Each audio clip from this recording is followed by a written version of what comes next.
Today, I want to explore with you the relationship between longevity and trauma. Longevity is usually discussed in terms of years, of expanding your lifespan, of slowing the biological clock. So your biological age becomes lower than your chronological age. But longevity is not primarily a function of time. I want you to imagine and appreciate it's a function of a sense of balance and regulation. More precisely speaking, it is a function of how long the human system can remain adaptive, coherent, and free to reorganize as circumstances in the environment change. This is where most conversation about longevity miss something truly essential. They focus too much on optimizing, especially biomarkers or interventions to optimize biomarkers. But they rarely ask a deeper question. What is fundamentally regulating the system from moment to moment? Because it is that is what is aging. You see, unfortunately, trauma is often treated as a psychological memory, as something that happened way, way, way in the past, in the childhood. But biologically, trauma is something else entirely. It is a regulatory state that never turned off. It's an event that never ended. It's going on and on and on in the background. Even though the threat has passed, but the system has remained organized around the defense it had put up. So your heart rhythm stays irregular, stress signaling remains elevated, immune tone shift towards inflammation.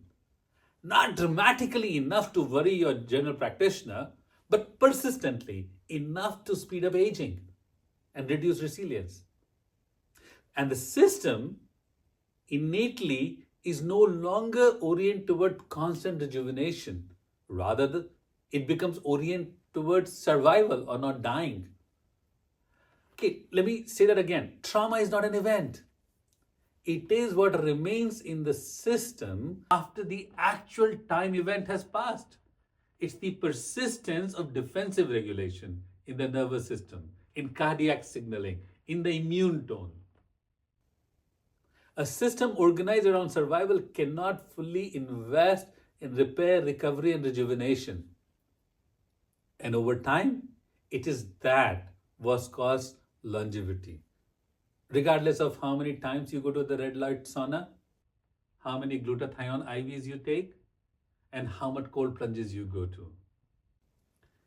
I want you to appreciate that trauma is not just a mental health issue. It's a longevity variable, and it is a moderating variable.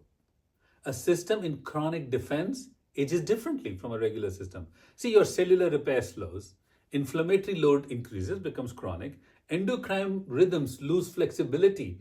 Loss of flexibility is lack of adaptability.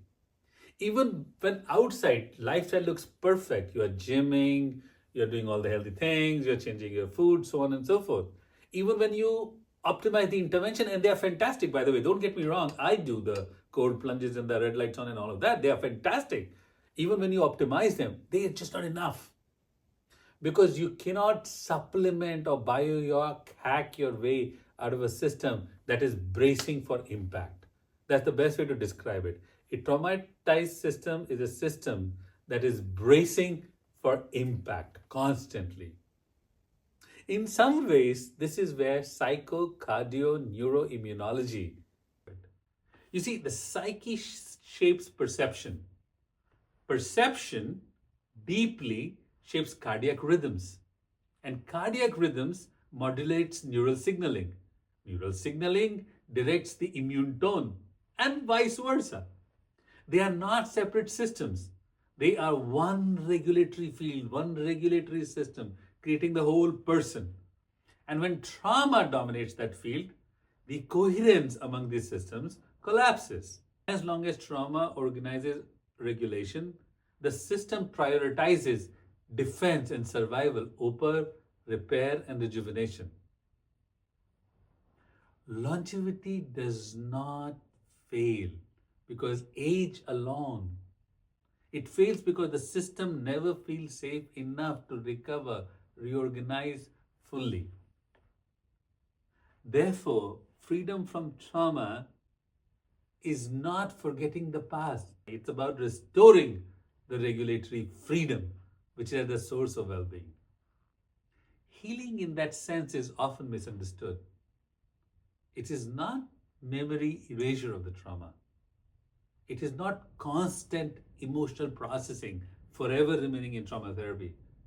Healing is restoration of choice, fundamental choice, living from choice at the physiological level, arising adaptability, is the ability to shift states, the ability of the system to shift states, to move out of vigilance, to return to coherence after stress. When that freedom returns back, something remarkable happens. Your core heart rhythms, including HRV, stabilizes in the healthy zone. Immune signaling softens. The endocrine system again comes back into adaptability. Not because the life outside you becomes easy, but because the system is no longer locked in defense and survival. And that's exactly why people live long lives, even with hardship, but not with chronic, unresolved stress. You want to have a shorter life? Live with fear, live with resentment, live with anger, live with unresolved issues. That's going to kill you faster than if you're living like a life of physical labor or other hardships. Guys, longevity does not require a perfect past. It requires a free present, which has the flexibility and regulatory freedom. A system that can respond rather than react, adapt rather than brace for impact, repair and rejuvenate rather than somehow fight to survive. Trauma shortens life not by memory, but by staying in trauma regulation. Longevity begins the moment the system is no longer regulated by what once hurt it or is continuing to hurt it.